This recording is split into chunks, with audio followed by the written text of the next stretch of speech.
A lot of people say that we're less connected because of all this technology, which I understand where they're coming from, but in a way I feel like we're more connected. You know, we're able to do things that we weren't able to do 20 years ago. It would be impossible to find 50 creators in one location, and that's what we're doing now. When people come to me and they're like, you know, how can I build a network, or how can I meet people, or how can I'm like, social media. That's the answer. The dream is absolutely free. The hustle is so separate. That hunger to be more, to do more, to give more. You've got to go put in the work. Success takes time. What do I want to do every day for the rest of my life? Do that. Brought to you by Mati Energy, it's The Healthy Hustle, a show where we interview today's movers and shakers, influencers, and entrepreneurs. Get an inside look into their stories and how they hustled to get to where they are today. Hustle is waking up one day, the day before you die, and realizing you gave it your all, emotionally and executionally, in theory and strategy and in execution. Hello, ladies and gentlemen, and welcome to another episode of the Healthy Hustle podcast. We are here today with Spencer Ryan, a Raleigh-based filmmaker, content creator, all-around content killer. Spencer, I'm super stoked to have you in today, man. How are you doing? Yeah, man, I'm doing great. I'm excited to be here. It's a beautiful day here in Durham. We're going to jump into content, Spencer's story, man. And one of the cool things that we always do with the Healthy Hustle podcast is start out with your roots. Like, what really helped you start growing into where you are today, essentially. And one of those pivotal time periods in people's life is always that 18-year-old, what do you want to be when you grow up? People are asking that question. You're in college, you're in high school, whatever. So what's Spencer focused on? What is he excited about when he's 18? You know, it's interesting because when I was 18, I don't think I even had in mind what I am today. Yeah. But one thing that kind of set me apart was when I was 18, I graduated early out of high school. Okay. School wasn't for me. Like, I knew that right off the bat. I hated school. So I wanted to get out of there as soon as possible. Yeah. But one of the biggest things that at the time that I thought that I wanted to do was I wanted to get into like computer science, software development and stuff. Okay, yeah. But I had just taken a class in high school for computer programming, and I hated it. Oh, man. And so it was actually interesting. That was a pivotal point because that was when like everything that I thought I was going to be, I suddenly realized. Went up in smoke. It's like, I was this well, is I don't not my wanna do jam. this. Yeah, exactly. And so that was interesting. You know, it was interesting to see play out, but at the same time, I think that's what really invoked my entrepreneurial kind of tendencies. Okay, yeah.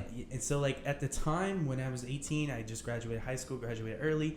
I was diving into everything. I mean, I had a job, but I was flipping computers off of Craigslist, you know, selling those. I was just doing That's anything. like the day one hustle, man. I love that. Yeah, absolutely. And I was just trying to do anything to make a Was buck. college in the mindset here, or is it just like, let me explore? It was pretty much let me explore. Yeah. I had just left school, and I was like, I hate school.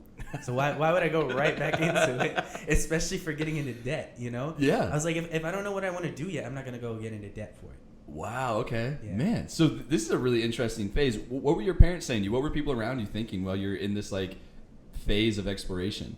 Well, the cool thing was that my parents were super supportive. Okay. Like, they didn't push me to go to college. They just wanted me to have a job. But Where were you working at? At the time, I was working at McDonald's. Nice, man. Yeah, and it was I don't dog it because I learned a lot there. Okay. And it was a fast-paced environment. For sure. But I also learned that I didn't want to be in the service industry anymore either. Well, hey, past guest Joan Yabani built her whole foundation for making it in the United States off of Chick-fil-A. So the fast food foundation is familiar to the Healthy Hustle. Absolutely. I mean, I think fast food, like, it instills in you skills that you need for the future. Yeah, it's really interesting. Yeah. So this exploration process, you're bringing it together at McDonald's to fund yourself. You're flipping stuff. Realize computer science kind of went up in smoke, which is probably like a little bit of a scary thing. Yeah. Because you're like, this is going to be cool. Then it sucks. Yeah. So where are you going now down this line of entrepreneurship? What are it's opening your eyes to get you excited about? I'm assuming eventually content. Yeah, absolutely. So I'd say maybe a year after that was when I bought my first camera. I bought a Nikon D5200. Okay. My roommate at the time, he had bought the same exact camera, and he wanted to basically, you know, be into like wedding photography and stuff. Yeah, and I yeah. was like, yeah, interesting. Yeah, like, I've always had an interest in photography and such, so maybe I'll go ahead and do that too. And so I bought might as well. Yeah, why not? So I bought the camera at the same time that he did, And interestingly, like fast forwarding, he never used it. He sold it, and I stuck with it. Yeah. But there was a lot that went on in between that kind of formed into what I am today. Okay. But I mean, at the time, if I had to put it into words, I'd say I was doing anything to make $1. Yeah. Because I knew I didn't want to go to school. I knew that I hated being in a job Mm-hmm. because just being honest, I hate being told what to do. I'm terrible at that. Like, I hate people telling me what to do. So I was like, all right, well, the only way you're ever going to make it is if you're basically you're your own For boss. sure, yeah. And how are we going to do this? I don't know, but we'll figure it out. So that's kind of where... I love that mindset. So the inspiration for content was a friend who just was kind of dabbling in it, I guess. Yeah, basically. And then you're like, okay, well, maybe I can do this. Yeah. But now, so you get that first piece of gear, and now you have to learn this whole new world of like what it is to be a content creator. Yep. Was the idea when you got that I can start making money doing this, or is just like this looks pretty sweet? Like what was that like? Yeah, I would love to say that it was fueled by passion, but it was actually fueled by money. Okay. And, and when I started, it was less about content creation, more about like client jobs. So like, doing family portraits, weddings, things like that. That's how I started. That was your initial like book of business, I'm assuming, was all that initial outreach, which is kind of an interesting tidbit, I think, for other people getting into the content game, if you will, along the lines of how do you get your name out there to begin with, or where do you build that foundation? And for you, was it all friends, family? Like, how did that go?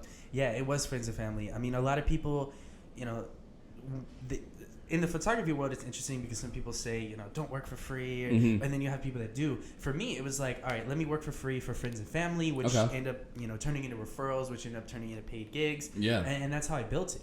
I mean, I didn't know anybody at the time, and this is something that, interestingly enough, like now I have a much more structurally built foundation or network of people that I know now. But back then, I wasn't outgoing. I wasn't meeting people. I wasn't doing any of that. So instantly, I was like, hey, friend, come over here. Do you need pictures taken? Things like that. And that's how it started. And it worked. I mean, I was making money, but it was a long process between then and now.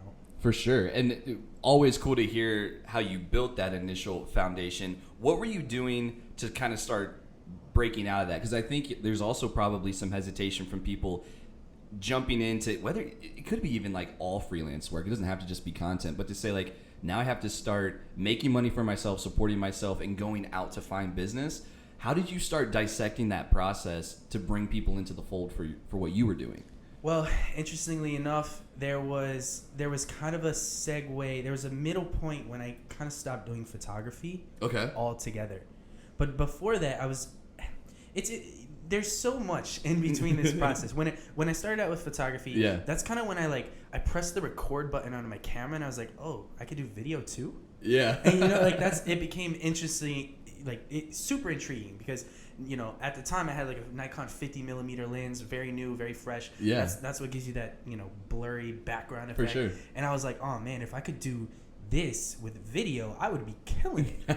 And that's what I did. So I started to I was going to the gym a lot. I was going to the gym pretty much every day. Yeah. And there were people there that I was like, hey, you want me to make you a gym video? Oh, they're like, yeah, let's do it. And so I did that. I did some gym videos. Then I started getting into weddings. Nice. And that was a disaster. Oh, no.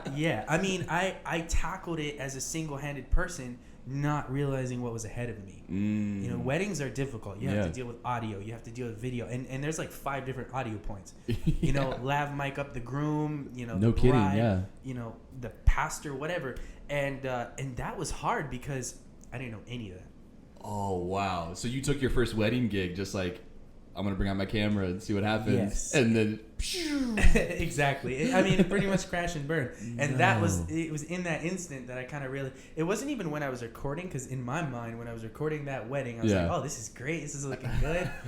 And, I had 2 cameras at the time. I had one that was... At that specific wedding, I had one that was recording up on the balcony, and I had one that I was doing myself.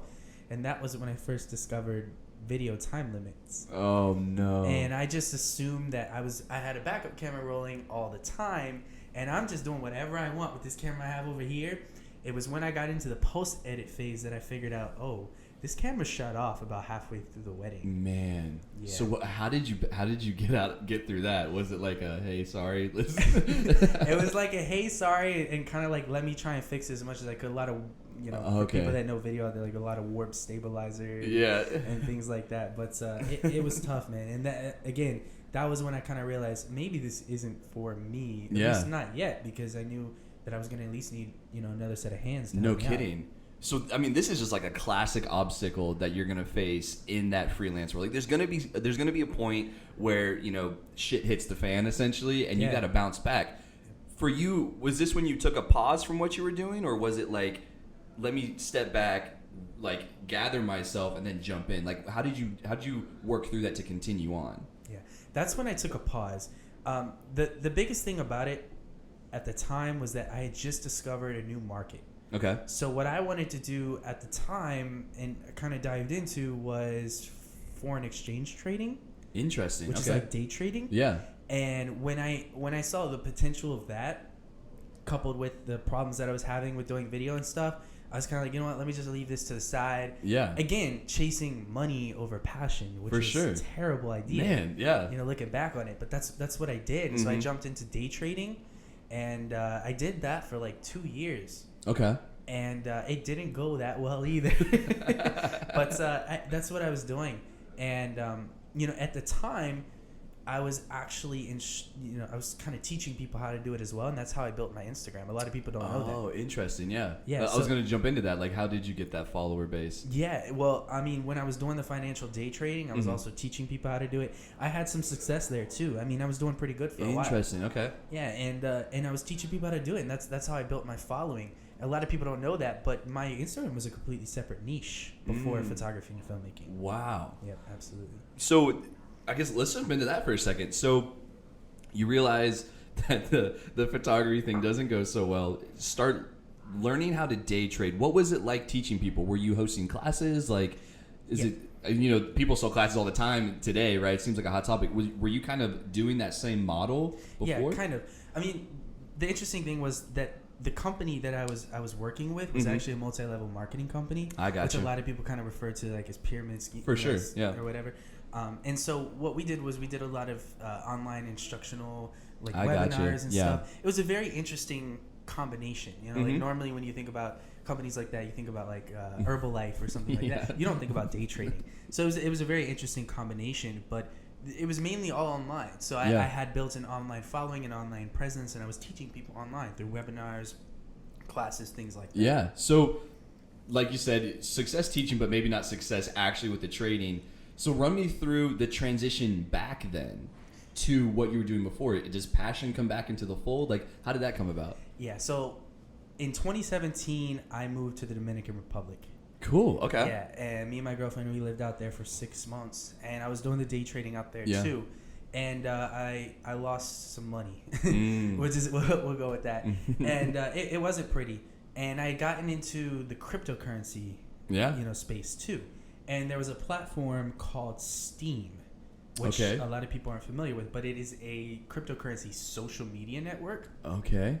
And I actually heard about it through my girlfriend's brother because he was super into that space too. And as we're leaving the Dominican Republic, I had no idea where I was going because the financial trading wasn't going very well. I had just started watching people like Peter McKinnon. Okay, yeah. And that was because I wanted to make videos. Like when I was in the Dominican Republic, I was like, yo, making videos is cool.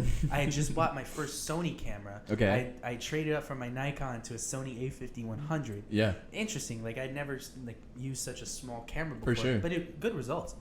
And so it was all starting to fall into place. Like I'm not doing so good here. Just get this new camera. That's where the passion started to come back in.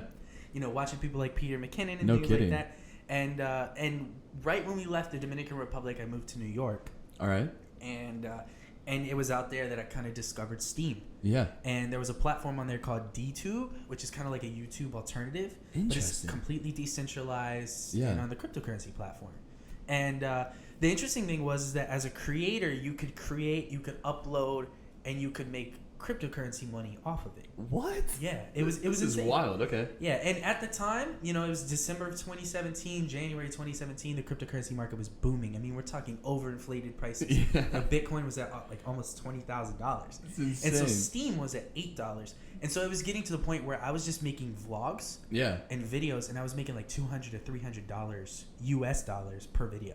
What? Yeah, it was insane. And you know, this was right around the time that like YouTube's adpocalypse happened. For sure. And all these creators on YouTube were like, "This sucks," you know, we're Yeah, not yeah, making yeah, money. I remember that. And I'm over here like, I suck. Getting and I'm paid, making getting $300. good money. Yeah. Wow. Yep. Does this platform still exist today? Is this a thing? It does. It does? Yeah, it does. I mean, you could go to steemit.com right now and you'll see it. But the problem with that is like, you know, cryptocurrency had a hard fall. Mhm. You know, Bitcoin It was crashed. gnarly, yeah. And so like Steam at the time when I was making like $200, $300 per video, Steam was at like $8 per Steam. Now it's Yeah. 40 cents. Oh man. Okay. So Yeah. it's kind of crashed as far as the Yeah. potential to make money there. Yeah. Why'd you pick New York out of all places to go after the Dominican? That's actually where my girlfriend's family lives. Okay. Yeah, so we just found it to be easier. And I had never visited, well, I had visited New York prior, but it was only for like a week. All right. I really wanted to go there. I felt like it was a good creative space. At the Did- time, we were able to stay there for free. which was Nice. great. Did the Spencer Ryan like personal brand exist at this point? That's when the Spencer Ryan personal brand started. Okay, cool. Yeah, it was right around the time that I started making vlogs and stuff for Steam, and that's when I was just like, you know, I'm gonna create my own brand. Yeah. I felt like it was necessary. I didn't have one before, and I just really wanted to like, you know, build on that. Yeah. So this is a really interesting time because in the conversation, because I think a lot of people, their awareness is around like, Where is that next paycheck going to come from? Yeah. And they're like, well, if I'm not working for a company and I don't really have any money committed right now, then like, how do I know that in 30 days, 60 days, whatever, I'm going to actually get paid? Yeah. So were you doing something to like prep you for the full transition, or were you always like, how did you, I guess the real question is like, how were you making money in those first like 30 to 60 days to support yourself essentially?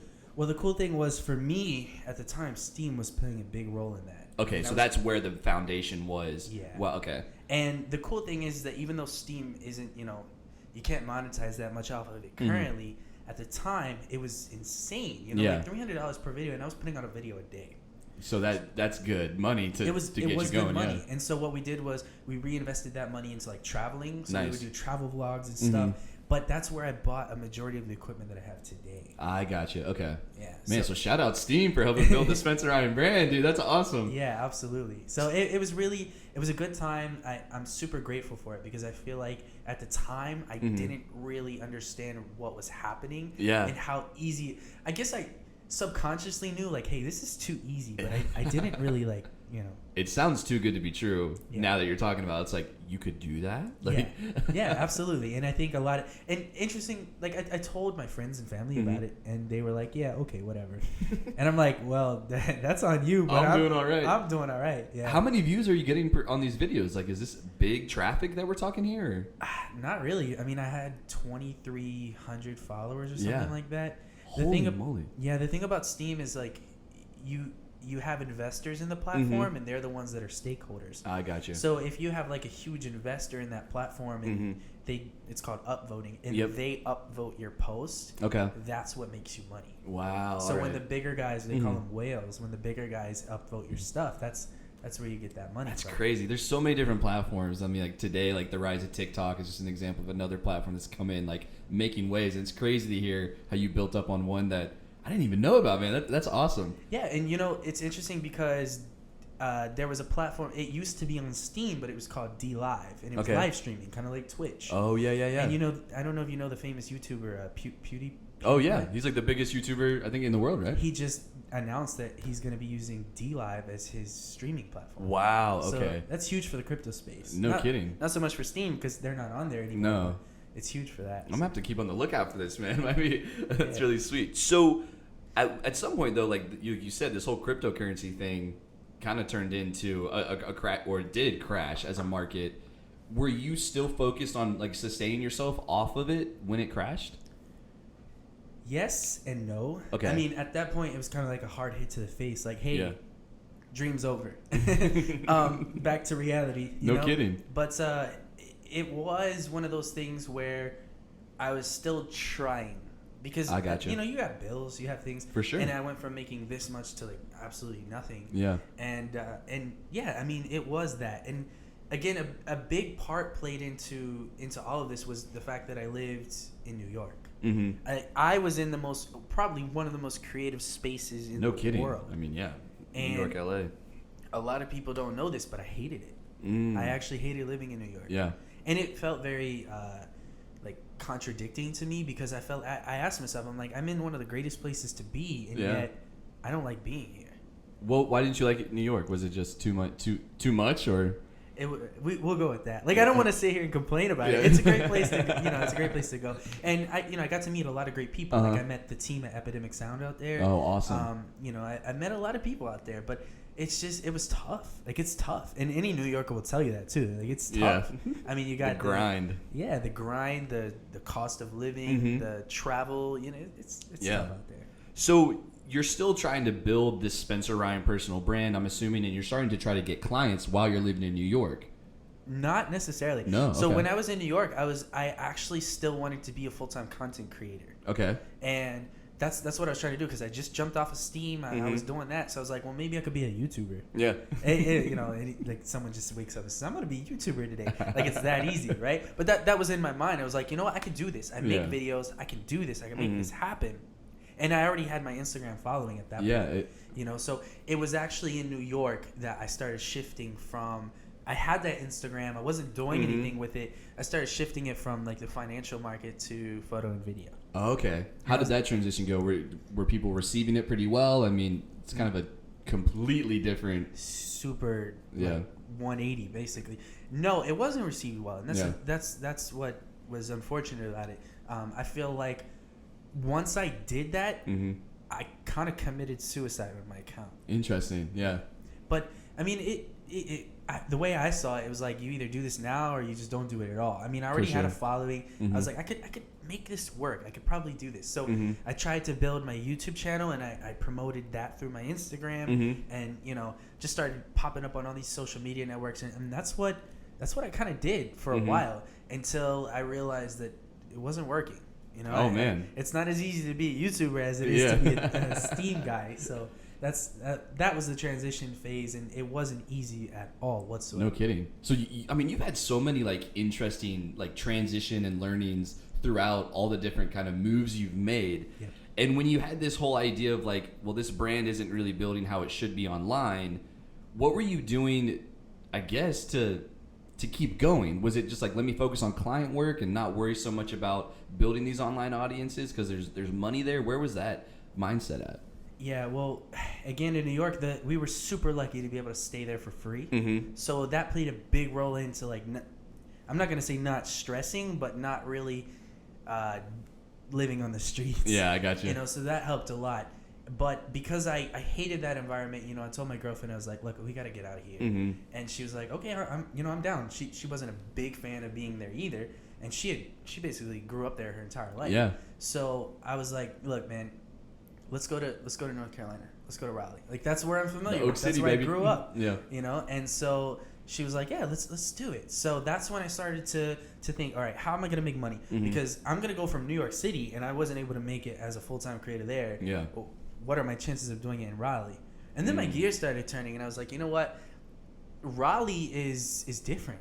There's 100%. It's not as big as New York. There's a lot less people there, and I feel like we were talking about this earlier, but we could really build the content creation community here. It needs some improvement. Yeah. So I was like, well, you know what? Actually, maybe I have a better chance of doing that out here. To make a wave in a market like Raleigh than in New York, where it's way more saturated, probably. Absolutely. Yeah. And one of the things that I like immediately said I was going to do was start connecting with other photographers, other filmmakers, other companies, brands, everything. I wanted to meet anyone and everyone out here that was doing it. I love it. And so gears were already turning while I was in New York. I was looking at YouTube videos. I was seeing people that were in Raleigh that were making YouTube videos, and I was like, oh, this is cool. We definitely have a chance of doing this. For sure. So, when we moved to Raleigh, the foundation was already set up. I already knew what I was going to do. I had a game plan. Instantly, I already felt like I was doing better than I was in New York. That's awesome. Yeah. But at the end of the day, a familiar town, but still probably a new town, for example, like what you're trying to get into. So run me through this networking process, because this is really cool. Like what tools were you using to find these people? How were you having those conversations? Instagram and YouTube played a big role into it. You know, I was going through Instagram. I found, you know, a bunch of people in the Visit Raleigh hashtag. Yeah. You know, geotagging locations and stuff. For sure. YouTube, I was in the comments. There was a really cool guy that I met. He, you know, does drone videos and stuff as a hobby. Yeah. I went into his comments. I was like, hey, you know, you're where I'm going. Let's meet up. And we did. That's awesome. Yeah. And so, you know, social media played a huge role into that and to me being able to meet these people. And this is such a major learning that I've had from doing this podcast. Like, people that are trying to find a network, or people that feel like they can't really get their name out, social media as a tool to build your network is an incredible just way of access that we have today. And it could be content, it could be e-commerce, it could be a service industry, whatever it is. There are people where you're at that are doing it, and you can find them on social media. So I just love that point, like, constantly being reinforced, and I love highlighting it every time. Social media is your access to anyone, and the fact that we have that is just incredible today. Yeah, like a lot of people say that we're less connected because of all this technology. Yeah. Which I understand where they're coming from, but in a way I feel like we're more connected. You know, we're able to do things that we weren't able to do 20 years ago. It would be impossible to find 50 creators in one location. No kidding. 20 years ago. Yeah, and that's what we're doing now. Yeah. So it's a great tool. I love it. And I feel like content is king. You know, like one of the most influential people that I listen to, Gary Vaynerchuk. Yeah, you know, for sure. He preaches that day in and day out. Content is king. Content is king. It is. And so when people come to me and they're like, you know, how can I build a network, or how can I meet people, or how can I'm like, social media. That's For sure. the answer. Yeah. That's all you need, right? Yeah. So let's like dive further into building the business in Raleigh. You're finding these people, you're able to get your name out, find the community, but now you gotta get paid, right? Absolutely. Steam's on the down, or it already is down. So what are you doing to find those clients? Well, what I was initially doing, which wasn't working, was going like to businesses, you know, introducing myself, you know, even like being a consumer of the product. Like I went to a couple restaurants, ate there, asked for the owner, handed out my business card. That stuff didn't work. And I found out quickly. Interesting. It was, okay. Yeah, it was kind of like cold calling, you know, like in sales. Like, yeah. you know, you pick up the phone and people are like, why are you calling me? And that's kind of what it was like. And I tried to be as genuine and as authentic as I could possibly be, but it just wasn't working. And one thing that I found was like a lot of people here didn't really pay much attention to social media. They didn't consider it a huge importance. Interesting. So almost like you couldn't couldn't convince a business owner because they didn't even really care about social media. Yeah, it was like I have business in the door. Why do I care? Interesting. Like, okay.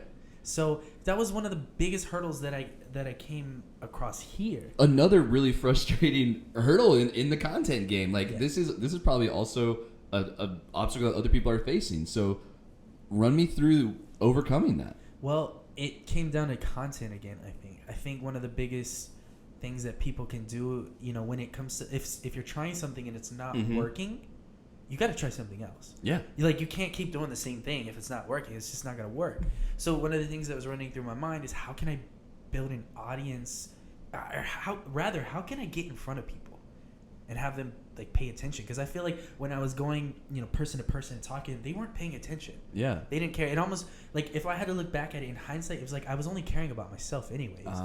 So why would I expect them to care? Yeah. You know, so it was like, you know, it comes down to that whole thing, like, are you providing value? And, you know, it was like a lot of people say work for free. Working for free is great, but when you have like that, you know, $1,000 rent payment due tomorrow, working for free isn't going to help. And so I realized that I had to do something fast. And so that's when I was like, you know what, I'm going to be a member of the community. Okay. I'm going to get known through that. Going person to person isn't going to work. Yeah. And so that's what I did. I started, you know, reaching out to those, you know, contacts For sure. that I hit up, and I was out there making, hey, you guys want to meet up? Let's make some content. Hey, let's go on a photo shoot. Let's do this. Let's do that. Hit the hashtags, Visit Raleigh, et cetera, et cetera. Yeah, you know? yeah. And that's what my strategy was. I was like, I'm gonna get seen through the community, and then people are gonna come to me.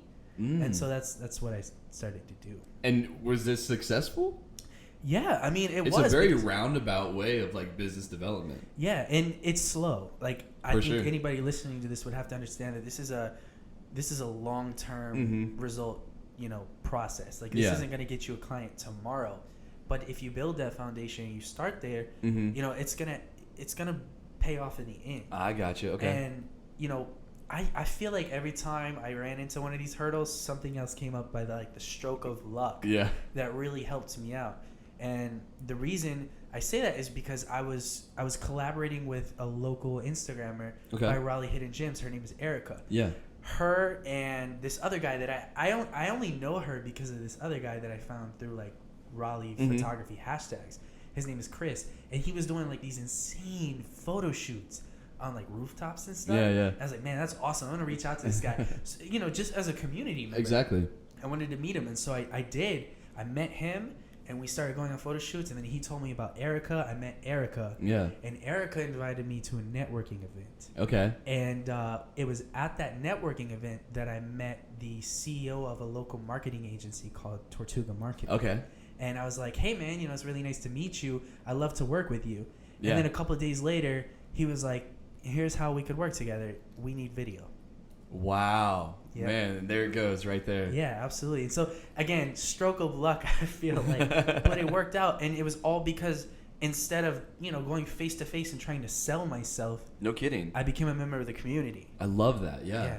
And it was awesome. That is so cool. What an interesting way to try to like embed yourself in a market. But it's also, testament to you for being conscious of how the community was reacting, I guess, to you coming in door to door, realizing that's not work. What a cool pivot to then eventually find success. Yep. And that's where you sit today, right? You sit working with a local marketing group as well as building your personal brand. Exactly. Yeah, like I'm still a freelancer, so I'm a freelancer for them too. But the cool thing is like now I don't have to do that outreach. I don't have to find clients. Yeah. They find me clients. And then I do the work, which is really cool. But, that gives me time to focus on building my personal brand. For sure. It gives me time to do everything else in between. But it was really, if I had to give someone a piece of advice that's listening to this right now, it's all about authenticity and being genuine and figuring out how you can bring value to other people.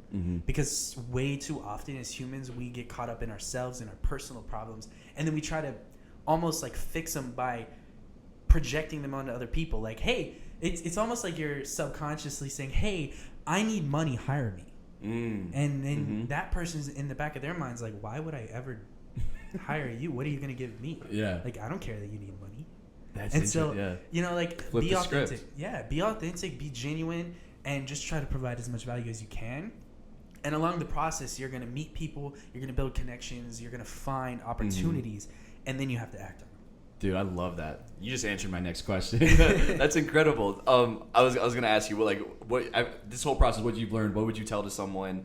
What are you focused on next? Like, what's coming up for you that you're really excited about? Oh man, if I had to put it, like, I don't really think about tomorrow that often because I'm so worried about today. But what that's when you're in that hustle mindset, right? It's just like execute. But I'm curious, like, if you like went from 30,000 feet, like, what's next for Spencer Ryan? I'd love to see my brand as a production company and kind of almost automate it, systemize it to where I'm just a director.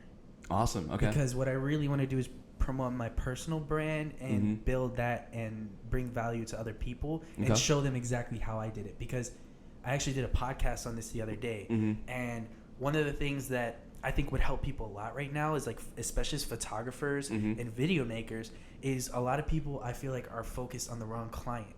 Like, we talked about being in a saturated market, right? I feel like everyone's mom and uncle is a photographer, and it's like, well, how do I compete now? Yeah. Like, no offense, but you can only, like, me personally, I understand this. You can only get so good as a photographer. For sure. Like, there's a limit, like, as to how good you're gonna get. So how do you compete with 50,000 other great photographers? Yeah. And so, the piece of advice that I would give them is start looking into commercial work, because commercial work, there's a huge need for it. New businesses are being built every single day. Yeah. And those businesses need content, and those businesses have budgets. Yeah. So, like, while it might help to build a portfolio with, like, working with friends and family probably can't pay you $5,000 for one job. So, like, start to look into other avenues and figure out how you can bring value to people in other fields, because I feel like commercial work actually flipped and made it a lot easier for them. Yeah. So last thing, for anyone who's in that role of like, I want to start doing content, what do you say to that person? Do it. Like, don't get caught up on the little, like, just do it. I love I it. mean, if you really want, like, because I think a lot of people get caught up in like, what am I gonna do? Nobody's gonna be interested in this. Yeah. Yo, interest is subjective. Like, Yeah. there are people that listen to ASMR right now. Like, they're just like listening, like, you know, like, and that.